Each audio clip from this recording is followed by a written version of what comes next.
Let's look at accounting standard 20, earnings per share, EPS. See here, when I say earnings per share, the earnings is a neutral term. It's not like profits per share. So earnings can be positive earnings can be negative earnings, which are losses. So even if the company gets losses, then still it's supposed to show the EPS in negative number. Okay, this EPS is into like two types of presentation. There is basic EPS and the next one is diluted EPS. Okay, you are supposed to present both. Okay, yeah, it's basic also you are supposed to present it, and diluted also you are supposed to present it. What is basic? Before going to what is basic, what is diluted, let's look at the basic thing first. What is potential equity share? It's something, one definition.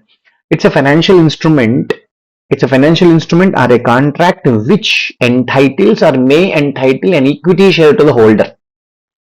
Okay, yeah, what is that? Any holder of a financial instrument is entitled, pakka, that is, or may entitled, may come, may not come, that is not known, that is depending upon the contingency or something. Let's say convertible equity, convertible debenture share, convertible debentures. So that may be converted, it will be converted maybe as per the terms and conditions, or it may not be converted as per the wish of the people. Correct na? So that is going to be, convertible debenture is a potential equity. It has a potentiality to convert into equity share. When it has a potentiality to get an equity share of the company to the holder of the instrument. Correct na? Like share warrants and convertible preference shares, employee ESOPs. Yes, ESOP is a contract which may be entitling. Correct na? If subject to the conditions attached to the ESOP, yes, it may be attached. Correct. It can be loan agreement where if you do not satisfy the terms of the loan, no, then a loan will be converted into equity share. If it is mentioned in the agreement, then that is also considered as a potential equity share. Okay, yes. Next point is what? Basic EPS. So what is basic EPS? Basic EPS is nothing but net profit or loss attributable to equity shareholders divided by weighted average number of equity shares outstanding during the period. Okay, weighted average number of shares outstanding during the period. Done. So next point is net profit or loss for the period attributable to equity shareholders. Yeah, net profit or loss, that is a numerator. What is net profit or loss? Right, that is generally profit after tax. Profit after tax minus any preference dividend. In this preference dividend, it depends upon the preference share, whether the preference share capital is cumulative or non-cumulative. If it is cumulative, it should be taken whether or not it is declared. If it is non-cumulative, it should be taken only when it is declared. Correct now. So in this net profit, obviously you have considered the exceptional item, extraordinary item. Correct, no, and every item of, when I say PAT, means obviously everything, tax expenditure, that is income tax, deferred tax, all the things are obviously considered. Okay, right. So sometimes the examiner may try to give it to you like a biscuit, whether this voluntary retirement scheme expenditure will be considered or not. But every expenditure is going to be considered. Okay, if it is charged, means it is obviously charged above the profit, above the PAT. So obviously it will be considered here. Got it? Right. So all income and expenditure which are recognized in the P&L is going to be considered. Next, weighted average number of equity shares. When I say weighted average number of equity shares, means you will take the opening number of equity shares plus, additions. Correct. Now additions with the time, plus, if there is a plus, if the deletion is bought back. Addition in the sense new issue, fresh issue of the shares.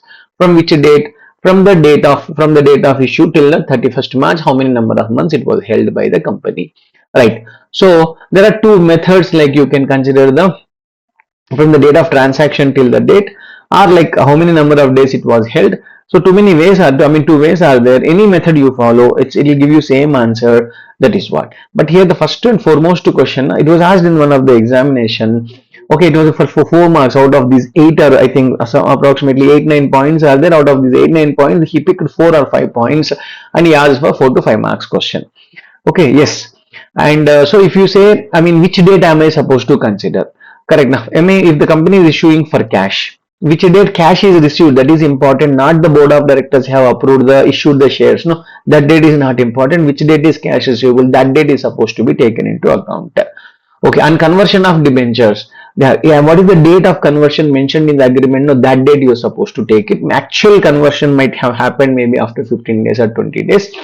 No, that is not the date. So interest or principal in the place of in lieu of instead of correct. No, interest or principal of the financial instrument, the date from where the interest is stopped to accrue. That means interest is not accruing means that must have become already equity share. Correct na? So interest is accruing means it must be a debenture. So for settlement of liability, the date of settlement are agreed upon. For other than cash consideration, the asset received is recognized. Correct na? Yes. Amortization in purchase means date of acquisition.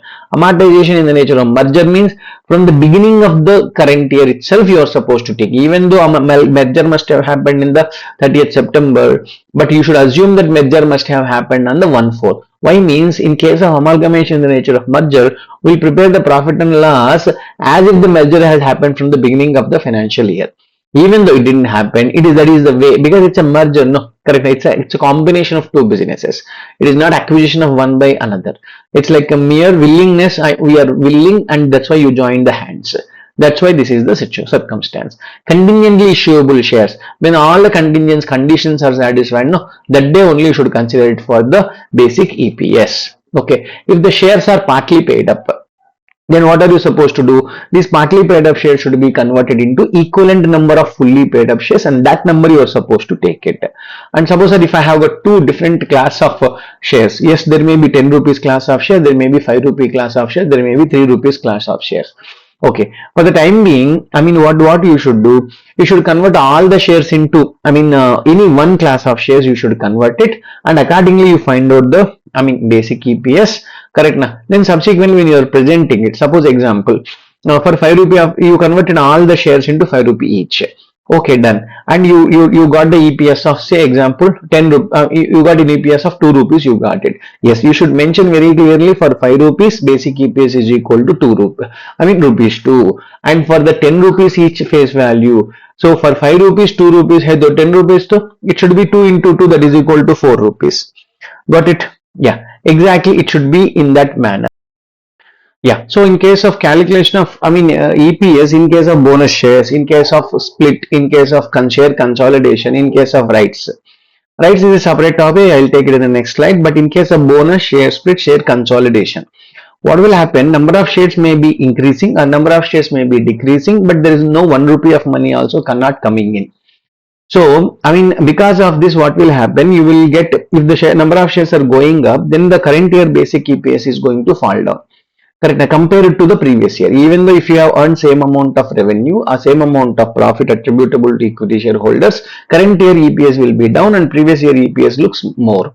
So which is actually, there is no money, there is no extra money incorporated. That's why it is going to give a wrong comparison. That's why the standard says in case of bonus share split share consolidation, since there is no money is coming in, no new investment is coming in, since the comparative is going to impact, you should assume that this bonus share split share consolidation took place in the beginning of the previous year itself. Like that, you should assume it. Accordingly, you should restate the previous year. You have to restate the previous year EPS. Okay, that is what you are supposed to perform. Right. In case of rights issue, rights issue means obviously we'll be issuing rights to the existing, issuing the shares to the existing equity shareholders at a discounted price. That discount is nothing but bonus element. So, what is the point I told just now? If there is a bonus issue, what you would have done? I would have assumed that the shares have been issued in the beginning of the previous year. Agree? Yeah, it has been given in the beginning of the previous year. But in the correct now. So in case of rights, also same issue is there. No, exactly. So that point to identify what is the element of bonus factor is there. Yes, you have to apply these two formulas, and you have to apply what is the bonus factor. Bonus factor is nothing but fair market value immediately prior to the exercise of rights divided by the theoretical ex-rate value. What is theoretical ex-rate value? Fair value of the shares outstanding before rights issue. Okay, plus amount received on the issue of rights. Rights divided by total number of means before and plus bonus. Rights issue total together. You should take the number. That number you should take a denominator for the bonus factor. Whatever the bonus factor you are going to get, that you are supposed to apply it. In the beginning of the previous year. Total number of equity shares into this bonus factor you have to multiply, and you are supposed to restate the previous year. You have to restate the previous year, what is that, EPS, because whenever there is a bonus, previous year EPS is going to be restated, right? Next and the last important concept of diluted EPS, right? Dilution will happen because of the potential equity share. Just now we spoke potential equity shares as those instruments or contracts which have the potentiality to be correct, which has the potentiality to be converted into equity, converted, I mean, potentiality to get, may entitle or may not, I mean, may entitles or may entitle an equity shareholders to the holders, correct, na? Right. So now in this, I mean, diluted EPS, it will, I mean, what is that, it's going to happen. Let's look at the definition. Let me explain it later. Net profit or loss attributable to equity shareholders after adjusting the dilution, I mean, dilution because of the potential equity shares divided by the weighted average number of shares outstanding after giving the effect of potentially dilutive equity shares. Okay, what is it exactly? Right, say convertible debentures. If I take this example of, say, convertible debenture, yes, convertible debentures are potentially convertible equity shares, right? If I had, I mean, if I had already converted these debentures, convertible debentures, when you converted, if I had converted on the date of issue of the conversion, date of the issue of the convertible debentures, so convertible debentures are issued on 1st October, so that date only I have converted. Okay, that date only I have converted. Then what would have been my profits? Because then what are you supposed to do? The existing PAT, correct, na, plus the interest amount minus the tax benefit. If you divide, I mean, do it, then that is the adjusted amount that you should take it as a numerator. And next, what is the denominator? If these convertible debentures are converted on the date of issue of the date of issue itself, what would have been my closing number of, I mean, correct, now closing number of equity share, weighted average number of equity share, that number of shares you should take it, and accordingly you are supposed to calculate it. Okay, right. If it is a convertible preference shares, what will happen? Convertible preference shares will not have the tax impact because preference dividend is not allowed as an expenditure for the tax purpose. That's why it will not have any impact. Next, see, if there may be potential equity shares in your balance sheet, but every potential equity share may not be dilutive. In the sense, what dilution means, what if there is a basic EPS is equal to 10 rupees, after calculation of this, your potential equity share should come to below 10 rupees. Correct. Now, diluted EPS should come below 10 rupees. If it is not, it is going to above 10 rupees, that is, it is becoming 10.5, then obviously it is anti-dilutive potential equity share. If there are anti-dilutive potential equity share, you're not supposed to consider. You're not supposed to consider. One more important point. So especially when there is a loss, correct? Now, if you have a loss is equal to 10 rupees loss is there. Correct. Now, loss, if the loss is going up, that means it is dilutive. If the loss is coming down, then it is anti-dilutive. That is where you should be very careful. Okay, right. Chalo, let's get into the next standard, that is accounting standard 19, leases. Yeah, this is a big standard. This may take little comparatively little more time. Okay, yes. What is a lease? Lease is an agreement. Agreement for what? Agreement to transfer the right to use the asset from one party to another party. Who is the one party? Lessor. Next party, lessee. For what? For a period and for a consideration. A consideration might have happened in one shot or may be happening in installments. Correct, na? Right. Next thing is, there is one more definition, that is inception of the lease. What is inception of the lease? That is either the lease agreement date or the date on which the important terms and conditions are committed by the parties. Whichever is earlier should be inception. Why do you need to remember this inception lease? Because in one of the five conditions, I mean 5 conditions of finance lease, they say as on the at the inception of the date, present value of the MLPs are substantially equal to, correct, na, fair market value of the asset. That word at the inception date, fair market, and at the inception date, cash flows are supposed to be converted into present value. That's why what is inception date I taught just now. Okay, so if it is a lease, what are you supposed to do? The accounting is based on the classification of the lease. Okay, so that's why you need to remember how do you classify a lease. So you need to read the lease agreement carefully and classify it. How do you classify? It basically depends upon the risks and rewards related to the asset or with whom. Sir, risk and rewards are with lessee, then it is a finance lease. Risk and rewards are lying with lessor, then it is an operating lease. Okay, right. So is it so easy like that? No. That's why it, since it is so, it cannot be so professional judgment and it cannot be like that. That's why they give some 5 conditions like that. It's not condition, these are all the characteristics. If it satisfies any one, no, that is sufficient. First one, what is that?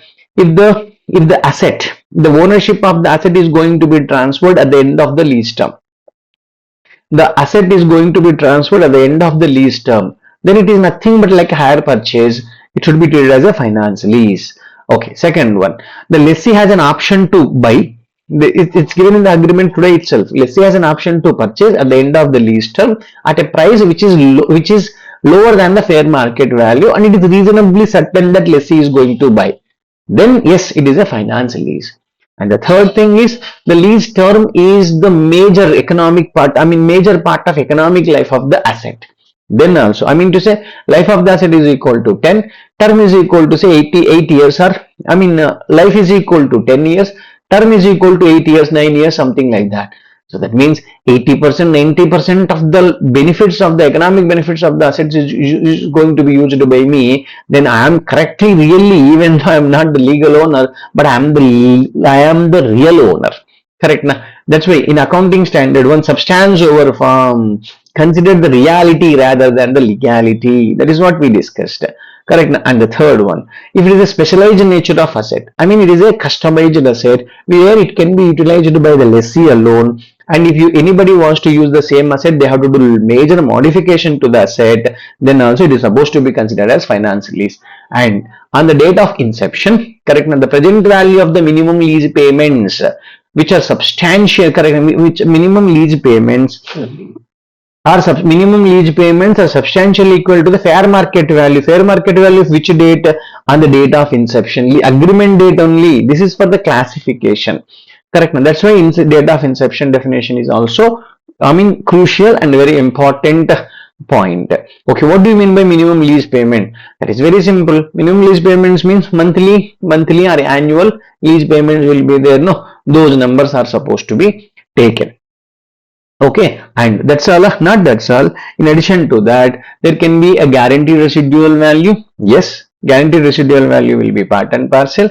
And if there is an option to purchase, and if it is reasonably certain to purchase, yes, that number also is supposed to be taken. But MLP should not include a contingent rent. It should not include maintenance cost. It should not in maintenance cost. Correct? Common area maintenance. No, it will not be included, because common area maintenance which is paid for the building is for the utilization, because I am a tenant, I have utilized the services given by the apartment, but it's not rent for my space where I am staying. Got it? That's why it should never be taken. Any real estate taxes, I mean like say property tax or something, if a tenant has to pay, actually it is supposed to be paid by the property owner, but as per the agreement, if it is supposed to be paid by the tenant owner, that is also correct, has to be, it should not be taken into MLPs. Next, so once after, correct, I told you out of five these things, any one satisfied, then it is finance lease. So none of these are satisfied, then it is operating lease. If it is operating lease, how are you supposed to account for?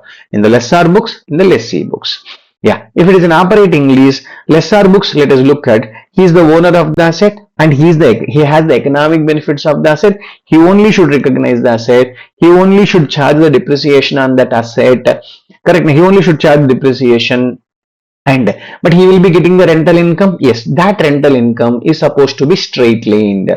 Straight lined in the sense, first year rent, second year rent, third year rent, you total it, divided by 3, you do perform. Correct? Now you will get that number. That number should be transferred to profit and loss over all the 3 years of time. Okay, right. But actual payment may be different, because average number, I mean straight line number, this number will be different. That different gap you are supposed to fill it with deferred rent account. Deferred rent account. Okay, that's how you are supposed to do it. In case of lessee books, we should not recognize any asset. We should not recognize, obviously when asset is not, the depreciation cannot come. Yes, but do we have expenditure? Yes, rental expenditure is there. That rental expenditure, as I told, straight lining karna padega with the help of the deferred rent account. You are supposed to apply. little more information. I mean, the second one you can look at initial direct cost. What is initial direct cost? I mean, to enter into this lease agreement, you must have paid some brokerage, something interiors you have got it done, such things. Yes, so there are two, I mean, the options are given. There is nothing but accounting policy choice by the lessor. He can charge it off immediately or he can charge it off over a period of the lease term. Whichever, that is as per this policy, he can take it up. If it is a huge number, generally people charge it over a period of lease, right? Here, let's see though it is not applicable. Okay, that is about the operating lease accounting. The second situation is finance lease accounting. Yeah, finance lease accounting, in case of finance lease, I mean, what is finance lease? Real owner is lessee. Correct. Now, what is the lessor? Lessor has given a loan to the lessee. That is what it happens. Okay, right. So, before going to lessor's book of account, I would like to first clear the lessee's books of account, then I'll come to lessor books of account. Okay, let's see books of account. Now, what are we supposed to do? Right, let's see, even though he is not the legal owner, but still he should recognize the asset. So, at what amount I should recognize? You have got an asset when I say, at the same time, don't you have an obligation to pay back the money to the lessor? Yes, you are supposed to pay. That's why you should recognize the asset and liability at the equal amount. What amount? What amount is first point. Fair value of the asset on the date. How much? That number you should take it. Or fair market, I mean present value of the MLPs, what we spoke. Present value of MLPs, whichever is lower, our number you are supposed to take it as an asset and as a liability. Both the numbers will be there. Okay, right. So what is the journal entry that is going to come? Fixed asset account debit to payable to, correct now, debit to payable to lessor is going to come in. Next, sir, when you said fixed present value of the present value means you are supposed to discount the things. Discounting means at what rate am I supposed to discount?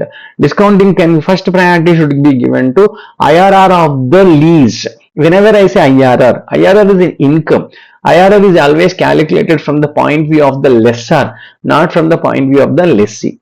Or lessee's incremental borrowing rate. Incremental borrowing means if lessee had gone for a fresh loan or same kind of loan, suppose it's a car lease. If I try to purchase the car on my own and if I go for a car loan, what is the rate that a banker will charge it to me? That rate is supposed to be taken.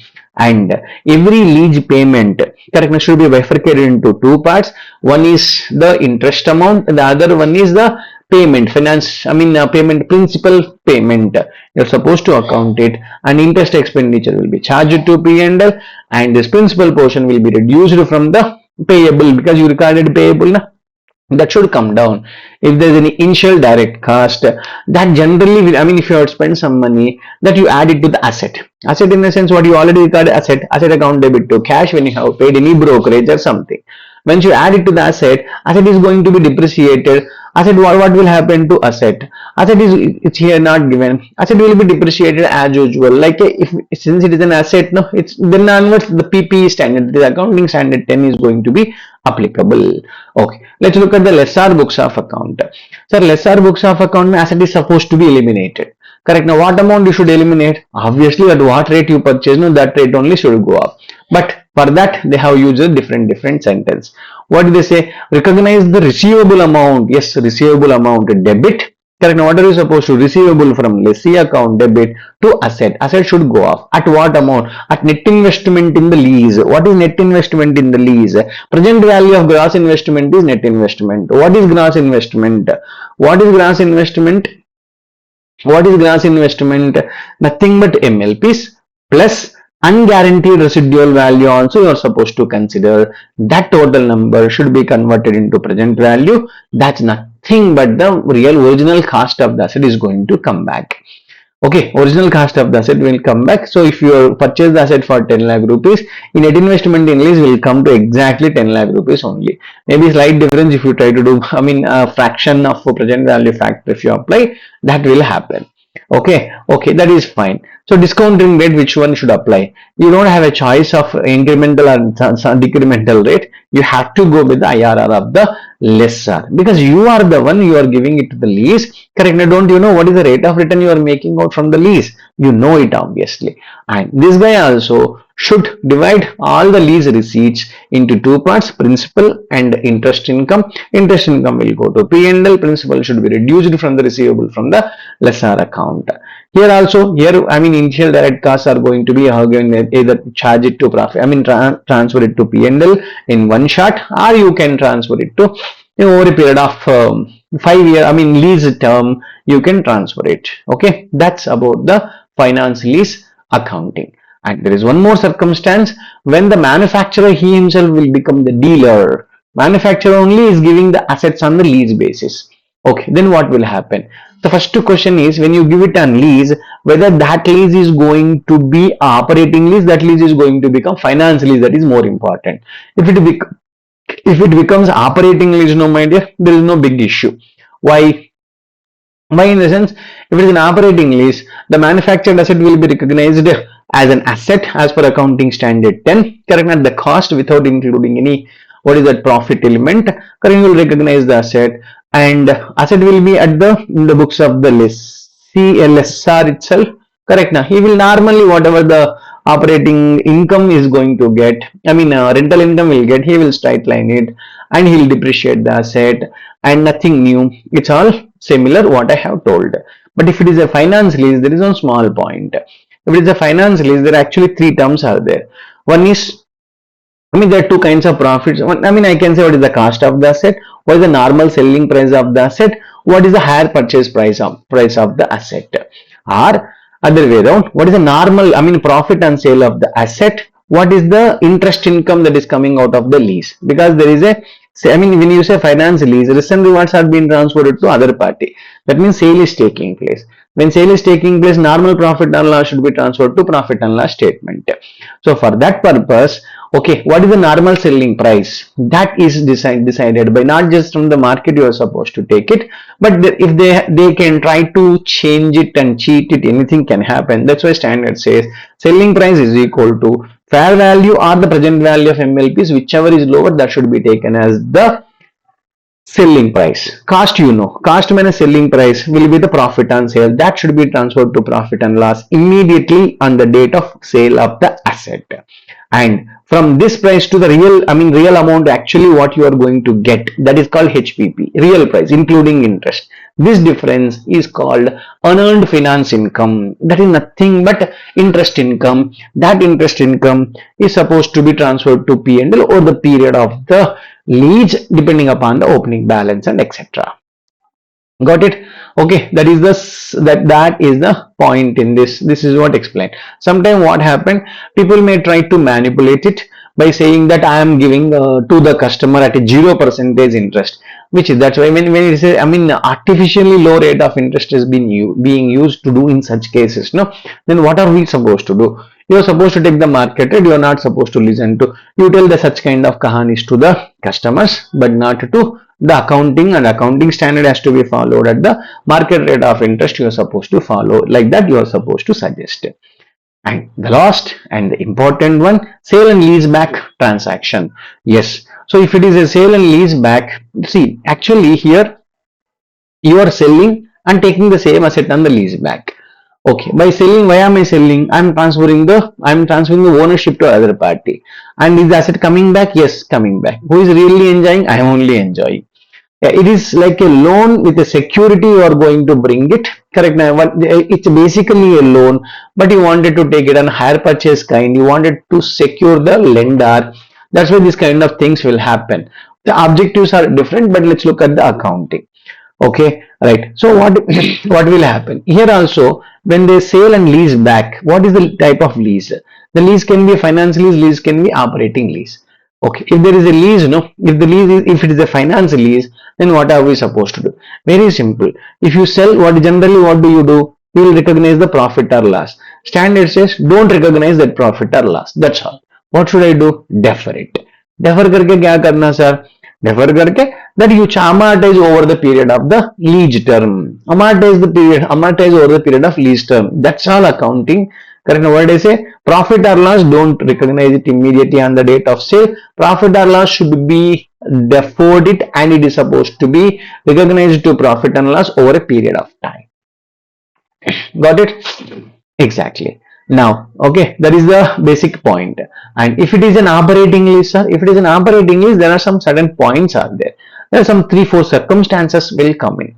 So here three numbers are there. One is the carrying amount, that is nothing but the book value. One is the fair market value, if I have sold it to the market, that number, and what is the selling price. Next, if you want to determine the profit or loss, what is the sale price? Correct. Now, sale price minus the carrying amount is equal to profit or loss. Fair market value may be something, but I am selling at what price? That is the price for the to determine the profit or loss, that generally booked in the profit and loss statement. If you see circumstance 1, book value is equal to 100, fair market value 120, and selling price also 120. That means it has happened very fair. They have sold them at the market. They are not trying to cheat anybody. That's why entire 20 rupees of profit will go to P&L. In the second circumstance also, entire 30 rupees of loss also will be transferred to P&L statement. Situation number you see it. 10,000 rupees is book value, but market value is equal to 10,000, but sold for 9,000 rupees. Why I sold for 9,000 rupees? Is it relative? No. But what they would have done it generally here. So what should I do with the 1,000 rupees of loss? 1,000 rupees of loss, situation number 1. No sir, it's seriously I sold it for, I am not going to get benefited by any other reason. I made really a loss. If you can prove it, no, transfer the 1,000 rupees profit and loss to P&L immediately. No sir, I am making a loss now because the other party, lessee is going to pay me. Lessor is going, the other party is going to make a payment. More amount of MLPs are going to come in. Rentals, he is going to pay me. He's going to, compensate me. He's going to compensate me by paying higher rentals. Oh, is it? Under that circumstance, this 1,000 rupees should not be transferred to P&L immediately. It is supposed to be deferred and should be transferred to P&L over the release period. You are supposed to do it, right? So point number 3, if there is a selling price is the above the fair market value. See the situation, book value is equal to 10,000, fair market value is equal to 13,000, but I sold it for 15,000. Correct na? Yeah. Here also na, generally if there is no internal agreement or something like that, then you can transfer the entire profit of 5,000 rupees to profit and loss immediately. Okay, but other way around, correct. Now if you are getting the payments in a different fashion, correct, I told you na, because I got a profit, because other party purchased at a higher price, then he will not pay me MLPs, monthly rentals at the normal rate. No, he will be paying, because initial payment extra he paid. That's why he will pay lower rentals at a later point of time. That's why then what are we supposed to do? You're supposed to reduce it. Got my point? That's why you should amortize that such kind of profit, where they have got internal agreements to settle such kind of things, excess payments or less payments, you should defer it and transfer it to P&L over the period.